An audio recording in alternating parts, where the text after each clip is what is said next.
ये जो भीड़ देख रहे हैं ना आप इस वीडियो में, ये भीड़ अभी कहाँ पर उतरी है? ये भीड़ उतरी है फिलीपींस में। ये जो देश देख रहे हैं मैप में, फिलीपींस। अब अचानक से फिलीपींस के अंदर ये क्या होने लगा है? कौन करवा रहा है इसे? और क्या भारत की योजनाएं अब यहाँ पर सफल होंगी? भारत ने यहाँ पर कई एग्रीमेंट्स किए हैं और इन सब के बीच में एक तरफ फिलीपींस के अंदर ये सब कुछ हो रहा है, तो वहीं बाहर क्या हो रहा है? समंदर में चाइना ऐसा कौन सा काम कर रहा है? जानेंगे। इस वक्त फिलीपींस बहुत ज्यादा चर्चा में है और भारत को सावधान होने की जरूरत क्यों है? क्या अगला नंबर भारत का हो सकता है? जियोपॉलिटिक्स में बहुत कुछ चल रहा है, हमेशा की तरह जानने को मिलेगा बहुत कुछ। आइए जानते हैं इन खबरों को विस्तार से। स्क्रीन पे इस भीड़ को आपने देखा, इस तरह की कई सारी तस्वीरें इस वक्त फिलीपींस से निकलकर आ रही हैं और फिलीपींस के राष्ट्रपति के लिए एक बहुत बड़ी मुसीबत बनकर आ रही है। फिलीपींस के राष्ट्रपति को अभी कहा जा रहा है कि जैसा बाप था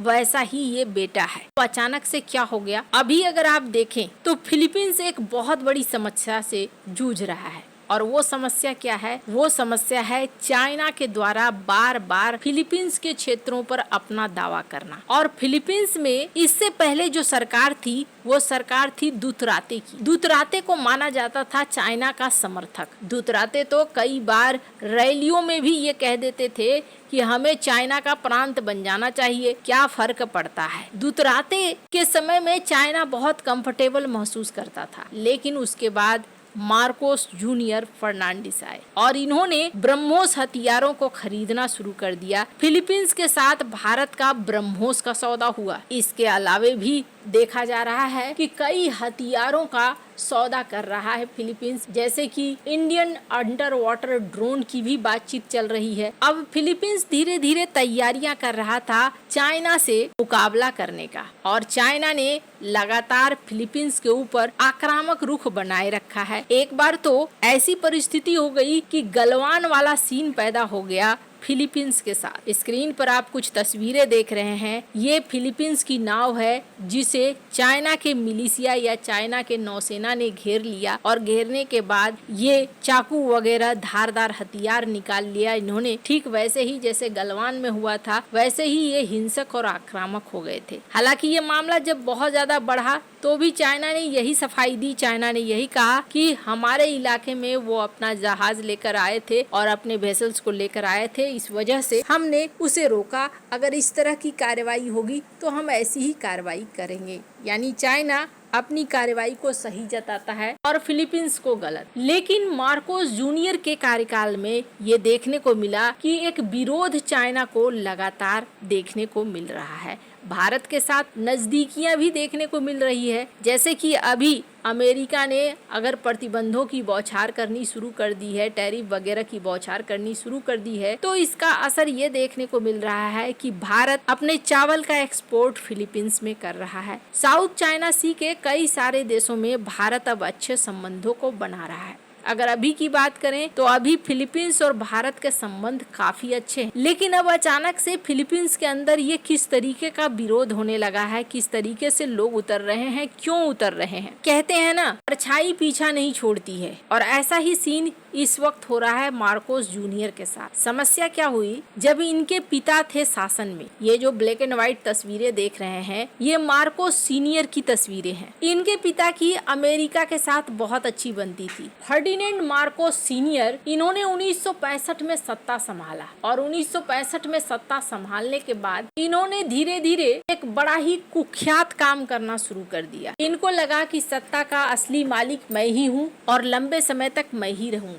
और हुआ भी यही। 1965 से लेकर 1986 तक इन्होंने राज किया और इस बीच उन्होंने बहुत सारे घोटाले किए। इतने सारे घोटाले किए कि फोर्ब्स की इस आर्टिकल में देख सकते हैं जिसमें कहा गया कि दुनिया का सबसे करप्ट लीडर में से एक थे फर्डिनेंड मार्कोस सीनियर। और ये किस तरीके से करते थे? सबसे पहले तो इन्होंने 1972 में आपातकाल की घोषणा कर दी और आपातकाल की घोषणा करने के बाद पूरी सत्ता को अपने हाथ में ले लिया। इसके बाद ये और इनकी पत्नी इमेल्डा मार्कोस हर डील में दोनों साथ साथ कथित तौर पर रहते थे। इन्होंने 5 से 10 अरब अमेरिकी डॉलर आज की कीमत में कहें तो 20 से 30 अरब डॉलर से अधिक का धन चुराया। खेती, बुनियादी ढांचा, विदेशी सहायता, इन सारे को ये उठाते चले गए, निकालते चले गए। अब ये कहाँ जाकर इन्होंने रखा ये नहीं पता। और धीरे धीरे इनकी जो लग्जरी सामानें हैं वो भी नजर आने लगी। जैसे इनकी पत्नी इमेल्डा, ये 30,000 जोड़ी के जूते इन्होंने बनवा रखे थे। पैसा ही इतना था कि रखें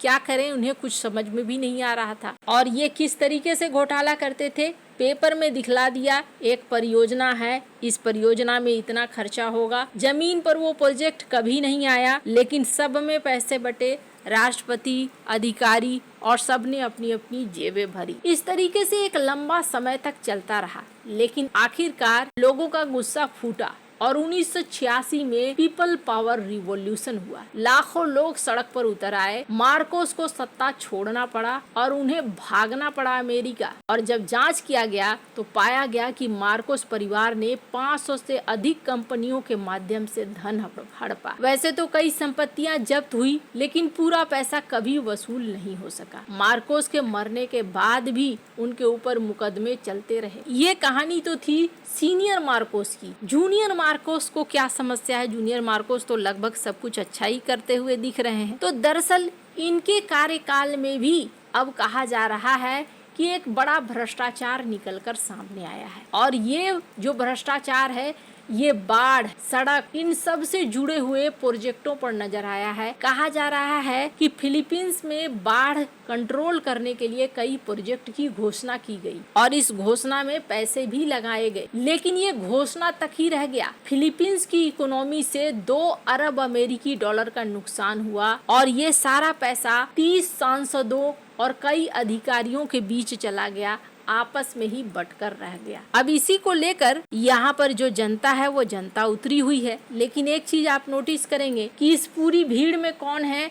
कम उम्र के बच्चे हैं, छात्र हैं। यानी ऐसा लगता है कि सेम पैटर्न जो बांग्लादेश में था वही पैटर्न नेपाल में और वही पैटर्न अब यहाँ फिलीपींस में शुरू हुआ है। जब इतने छोटे बच्चे मारे जाते हैं ना तो गुस्सा और ज्यादा उबल जाता है। इन छोटे बच्चों को कैसे उतारा गया या फिर ये खुद से उतरे हैं, अब यहाँ पर ये प्रदर्शन कर रहे हैं। यहाँ पर एक बड़ी अच्छी चली है मार्कोस जूनियर ने और उन्होंने कहा कि प्रदर्शन करना कोई गलत बात नहीं है, भ्रष्टाचार हुआ है तो ये प्रदर्शन कर रहे हैं, मैं इस पर कार्रवाई करूंगा, जो भी दोषी होंगे उनको पकड़ा जाएगा। अब ये बात इन्होंने साफ साफ यहाँ कह दी है, लेकिन कब तक ये प्रदर्शन शांतिपूर्ण रहता है ये सवाल बनेगा, क्योंकि कहा जाता है ऐसे ही प्रदर्शनों में बीच में से ही आंदोलन हाईजैक होता है।